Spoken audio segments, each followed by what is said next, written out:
Live long and prosper, and welcome back to Trekyards. I am Captain Foley. And I am Commander Coggins. Welcome. Welcome.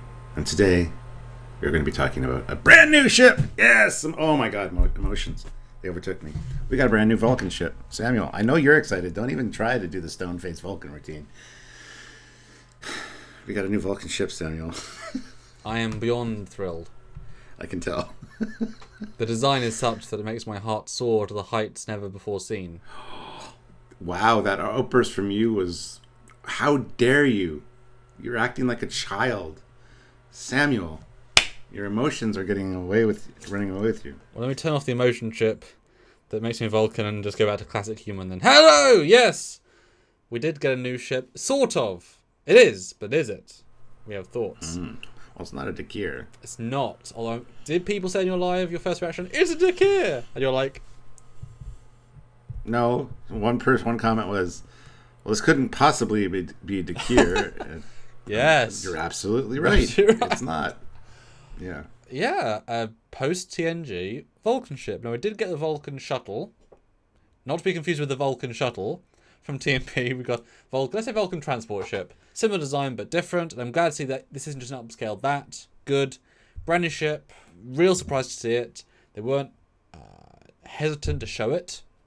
They kept showing it, and as a ship lovers, we are plenty of views, and even there's more views than you think in the episode when you start breaking down all the different views, which is absolutely fantastic. And I feel, and then it also comes in a moment of true glory, and I think as a payoff, it's definitely a good job, guys. But yeah, tell me what you thought when what you thought.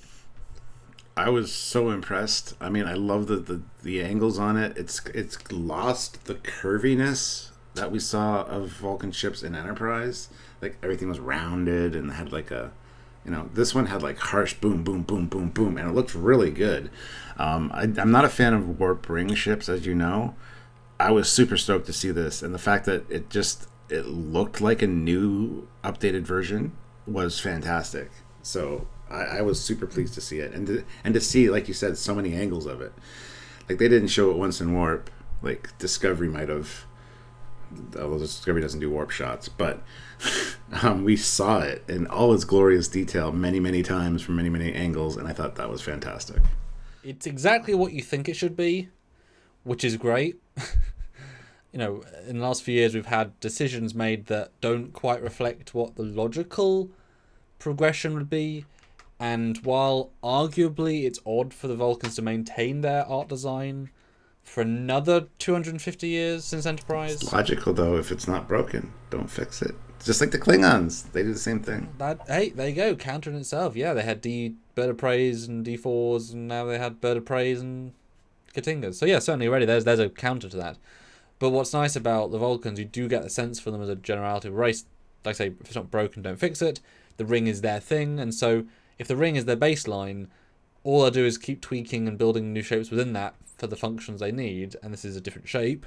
And that's all you need to say, really. Like, there's not much else to rationalize as a continual aesthetic, and yet different, and it's certainly nice to see. Well, they could have gone, maybe 2 half rings would have been cooler, kind of like the transport ship. That might have been I mean, this is great, like, don't change it, but that might have worked better with the 2, like, big side pods to make it feel less like the Trekyard from yesteryear. No. I disagree. I don't like the half ring things. That looks even worse than a full ring. And we've got a surprise for you guys later on, so stay tuned. But the next shot is all of the core views. And like I said, they actually gave us all of the core views. I mean, you can't really ask for more. And I even was able to take the display and do a corner pin to make it straight. So you have a full orthographic side view. I was really impressed with the whole fact we had schematics and orthographics and stuff as well. Like, they've actually done that with pretty much every ship that's new. Like, even a few episodes ago with the Queen's ship, you got the full MSD held up to screen. It's like, here you go, guys. So we really appreciate those for sure. But I mean, yeah, I just love the pods on the side of the ring. That shape just looks so impressive, and I don't know. Yeah, it clicks so well. And then only via the back view you can see how it all sort of integrates and how sort of it's McClunky is clunky. Clunky in a logical way, and you can kind of see that, yeah, the warp ring is only attached by like components. They could easily swap out the warp ring, etc., etc. It's actually different from every angle, but still nice from every angle, which I think is a real success there. I like how you tweeted out the oh no, a new ship and whatever to Mike McMahon, and he got back to you like, sorry for all the fun. Yeah, shall I quote that then? My little interaction, because as soon as this thing came out, my spidey sense was saying, ooh, do I want to make that for a fan film? Ooh. And I was like, I should tell Mike. I should tempt him with that. So I said to him, so, that was a sexy new Vulcan ship. Guess what we will be talking about on this Saturday on Trekyards, which is today. I got the urge to make that in 3D and include it on my fan films. Damn it, Mike! His response, ha! Sorry, Sam. Sorry for all the fun! Perfect response. Yeah, and we will be having Mike McMahon on the show again at some point after the season is over, so stay tuned for that. Not sure when exactly, but we'll work it out, and we'll have some really good interviews with him. We've already had some. If you haven't seen those, go check those out. And they were a ton of fun. Some of my favourite content we've actually made, because he was so on the ball. Kind of insane how on the ball he was. But, Stuart, everyone's wondering, well, how close to a Trekyard is it? Let's find out. The next view is the Trekyard. For Enterprise, this is the NX era, although I think logically it's not a new ship in the Enterprise era, given kind of the impetus of the... Although this view does bring up a slight note. The window scale on the new ship, way off kilter. The ship is massive compared to California, and yet the windows, there's a couple of them, and they are huge, and clearly not even remotely in scale. I mean, if you cut to the last thing in our just the last picture briefly, I mean, if that's literally the scale...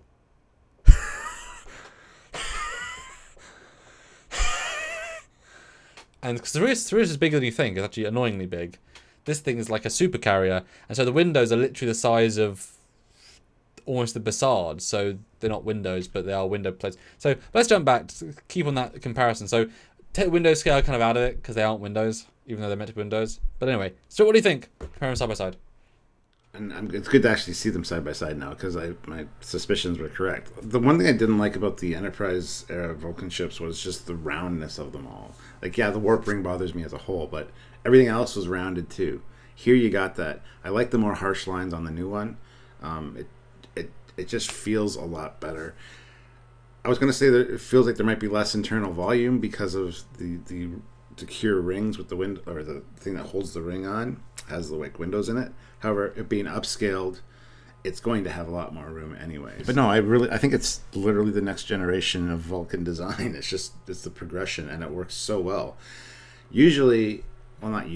Sometimes when they do show progression, it doesn't work. This is beautiful. This is a logical progression, pardon the pun.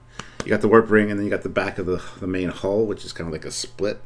They've maintained that shape. They've just pulled it back, and I like that. I mean, progression's a tricky one, because if progression you mean less sleek, I mean, hard to see a progression that necessarily, but it's more of they went in a new aesthetical design front, but it definitely feels like a lineage. And weirdly, the fact there's more glows makes it feel more advanced. As silly as that is, glows do help, and those glows do make a difference. But the next view is, querying the side and the front. And for whatever reason, I really like the front view. The way it looks like it's suspended in the middle, like feels suspended. And the fact that the rings are actually connected by the back, it kind of has that giant... Well, almost like the warp ring. The whatever, NXC Enterprise, etc. Or I know you like the Star Wars FTL rings. There's a few like visual things I'm connecting to here that I just quite like the front view. Better than the other one. Yeah, I prefer the new version for sure. Not being as flat helps. Actually, it's impressive how much the slide schematics like the Trekyard. But then you realize that this new ship, the main hull is right down the middle of that warp ring, as opposed to wrapping around the warp ring as the other one does. They're actually quite different when you look at them, like in the last picture. Yeah. I have a surprise for you. Oh, of course you do. Because it occurred to me while designing this episode and these renders. Oh no, they didn't. They didn't. They did? They did. Next picture, So I made the ship. What is this? Oh. I went in and I just made the damn ship. Oh, you just tweaked the model you had. Turns out, it's not as original as you think. It is just the Trekyard with shit taken out, things rescaled, and a few things added. It's insanely close. That back, I mean, you know, so they didn't break the mold in any way. The back module, and if you go back to the original Trekyard shot, the inner shuttle, which is always there, is actually just the shape of the inner primary hull, scaled up. You can even see the same hull lines and window placement. So they have taken the same shapes verbatim, and then the warp ring's the same, even the same arrangement of where the lights are. They've taken it the same. I did the glow ring in the front. Boom, there you go. Obviously, it connects differently. Fine, sure. And it's still got Trekyard on the window arrangements. You can see at the front of the Trekyard, there's two little window dots. Well, that's why the windows are out of scale. That's why windows are out of scale, exactly. Absolutely. They've just added a few glowy things out of those side pods. But I was able to convert, Stuart, the Trekyard into, I mean, let's be honest, a pretty similar looking ship. Yeah. You know, the only thing that, it's kind of off is the attachment points at the front. Yeah, I can't quite make, like, I can't close up holes so much in 3D geometry, so rather than just seeing holes there, I kind of kept it. But, so it's actually less different than you think. I mean, do you judge it any differently now, seeing that actually is really just a kit bash? No, not at all. Like I said, I think the smoothing out of the harshening of the lines really distracts your eye from it being basically the same ship. But you're right. The window scale is what throws it, that they just copied it, because it is a much larger ship, and that kind of speaks volumes there. So, although when we get the interior shots of the Vulcan ship, I believe there are some pretty big windows, but not that big. Will that be a separate episode, Stuart, or we'll compare them? That will be.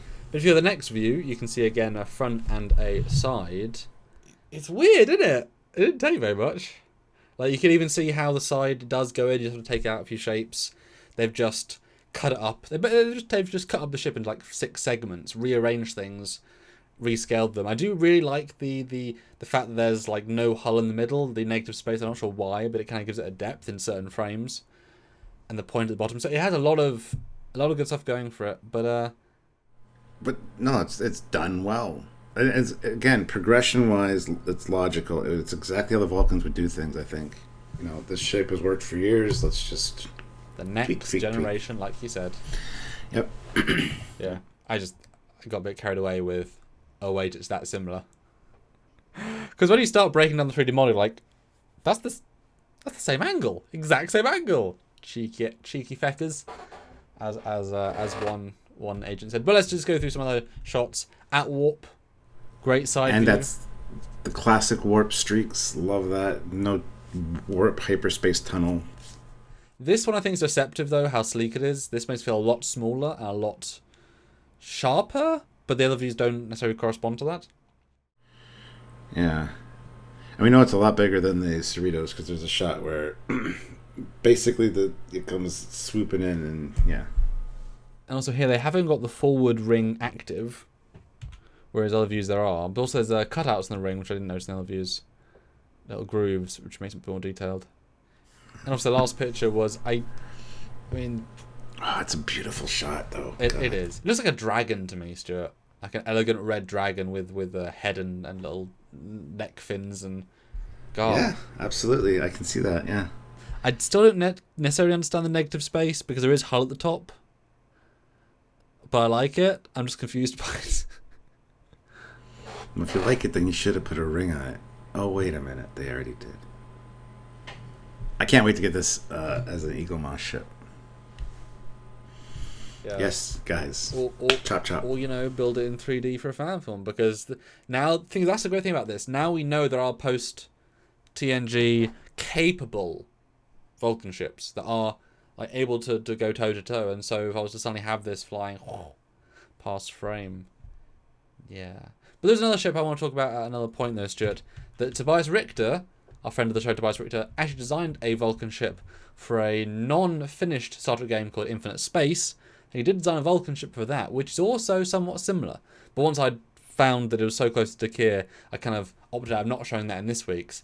But we might bring that back in because that was an also post-TNG design, and it's a really good design. I might compare, because while it wasn't canon, it was licensed for a little while, and see maybe they took some inspiration from that as well, etc. Just a little shout out to him for a really great looking Vulcan ship as well. Yeah. Well, I mean, there we go. We've had a new Vulcan ship, and we're happy to have it. We love talking about ships here on Trekyards, so if you like that kind of thing as well, subscribe to the channel, guys. Click the notification bell icon to all so you get notified when we upload these ship videos. And by all means, like this video to let us know that you like this ship. And if you don't like the ship, did you like our discussion on it? Just let us know that you like our content. So, and if you want to join us for lives, you can do that as well. Well, have your say. You know, we do want to be part of the conversation with you guys. And when we do our breakdowns of these things, jump in those lives, say howdy, add your voice directly to the super chat, because those do fund the channel. It's true. And without those supports, we can't make things like this, do these comparison renders with the only people that can. We're very proud of that. And of course, talk to Mike at some point as well to ask those questions, and ship designers, and you guys know we'll get the scoops, so tune in for that. But to keep, like I said, to keep us going until that point, super chats, join the PayPal, do the Patreon, join the channel on YouTube, and buy shirts, etc. down below. They all are essential, so thank you in advance. And if you can't do, then just like and subscribe and all that free stuff. But just tune in for the next video. Okay, this is the only logical thing to do.